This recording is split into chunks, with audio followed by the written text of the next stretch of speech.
right there. Do you have that one thing in your life that you can't live without? Yes. That thing you'll fight over because it's rightfully yours? But even when it's not yours, you believe in the back of your head that some way they might have just got it for you? Well, I like to understand your pain. You see, I have this one thing in my life I value most. You can call it an addiction if you want, but I call it just something special to start off my day. It's wrapped in a pack, slim and brown. It has these letters written on the front that spell out Hershey. I grew very quickly adapted to this thing. Was it the simple fact that I was raised with it? Well, let me start off with saying this. Chocolate is my world. I don't really care what you have to say about it, but to be honest, in my head, chocolate is like a goal of my life to be. Something that is good and great. Chocolate didn't just come to me in a candy bar. It all started when I was 1 year old or 2. I know it sounds weird, a baby getting chocolate that early, but it came to me as a pacifier. A chocolate donut pacifier. My mother is the one who first introduced it to me. I give her homage for doing a great job with that. I love you, Mom. But I know it sounds odd. This thing had hypnotized me. Not in the sense of me wanting it every day, but in the way of making me want it for breakfast, lunch, and dinner.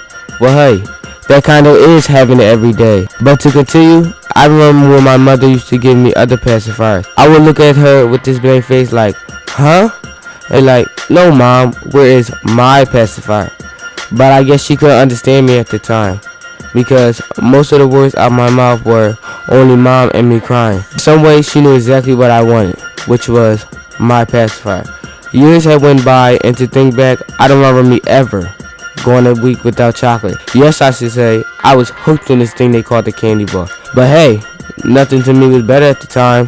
Not these new candy bars, including Reese's, Kit Kat, Fifth Avenue, Snickers, Twix, York Mint, Milk Dug, Butterfingers, and Baby Ruth. But the experiment ended with me saying this, that chocolate shouldn't be shared with anything. I mean anything, not caramel, peanut butter, or peanuts. They to me are just a nasty example of a candy bar. A candy bar only should exist of one important thing, and that is just chocolate. Yes, just plain and simple. People ridicule me for my exception every day, but all I can say is thank you and move on. Days and weeks had gone by without me having my chocolate bar. I tried to move on without it, but everywhere I went, there it was. From the stores I went to every day to the advertisement I seen when I looked up in the sky. There it was, plastered on this big billboard, staring me down as I went on with my day. People in school used to talk about going to Hershey Park, and all I could think about was the first part of what they had spoken, which was, again, Hershey. Was God sending me a message? I usually thought, but something inside of me told me to move on. So I did. I still remember my first time to the movies with a bunch of my friends. So while we were walking through the front door, there it was again, on the shelf, just gazing at me, telling me to come and try it.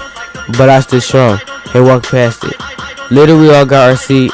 The movie had just came on and I was rolling around in my seat. I wasn't nervous or laughing. I was sort of shocked, but at the same time, anxious. The movie that came on was Charlie and the Chocolate Factory. The stuff that was going through my head was badgering me. I tried to stay in my seat, but I couldn't. I was shaking in my seat until I got up and told my friends that I had to do something important. Well, I guess that shows you that things you love the most will always be there, no matter what you do. It will follow you until the end of time. But that's it for now. Be back later.